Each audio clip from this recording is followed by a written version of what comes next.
What was the biggest game changer that you did for your recovery?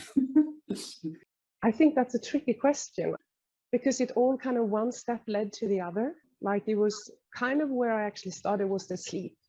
And when the sleep was getting stronger, then it automatically led to the next step and the next step. So it's really hard to just say that's the golden nugget. It was just a lot of nuggets. And I started with sleep and listen to all your advice on that to stabilize the sleep, the sleeping patterns. And the first one was probably the fact that there wasn't going to be one thing. I kept chasing this one big game changer, which actually what it was for me was to realize that, you know, if you do all of what I started calling extreme self-care, because I would think of them as kind of almost standard self-care practices, but it was like doing it dedicated every single day, no matter what. And that actually believing that that could add up. And I guess I only really started believing it once I'd first trusted and tried to do it. And then I would see that actually my symptoms would lessen a bit and they wouldn't be as bad. I think that was probably the biggest game changer. And then once I'd gotten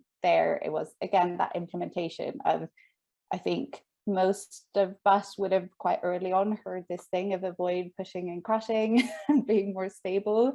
I'd heard that long before I joined the program, but actually what I thought was holding back wasn't holding back. I was still going way beyond my max every day just because my max seemed so low. So if I was doing a park walk for an hour, I would be like, oh, I'm being really relaxed. I would just come home feeling nauseous and like I was about to collapse. But, you know, I thought that was the relaxing thing to do until I realized that's not the case. And actually pushing and crashing, you have to go way back. For me, the game changer was when I started to value myself, because then I started to trust myself and allow myself to be more consistent, to not apologize for the decisions that I was making to help me to recover.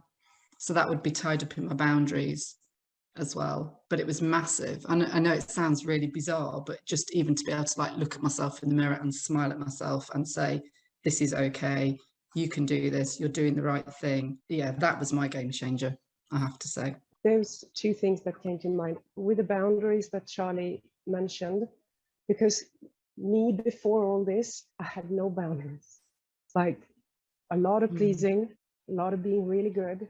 So the boundaries was a huge thing, to actually say no, even if it freaked me out every time. I had to say no, but that did a lot. And also to not go crashing down when I had symptoms from my body saying this is a little bit too much.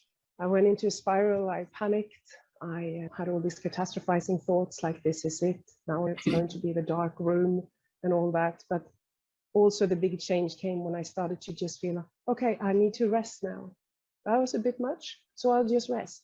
You know, just that kind of softening on that also.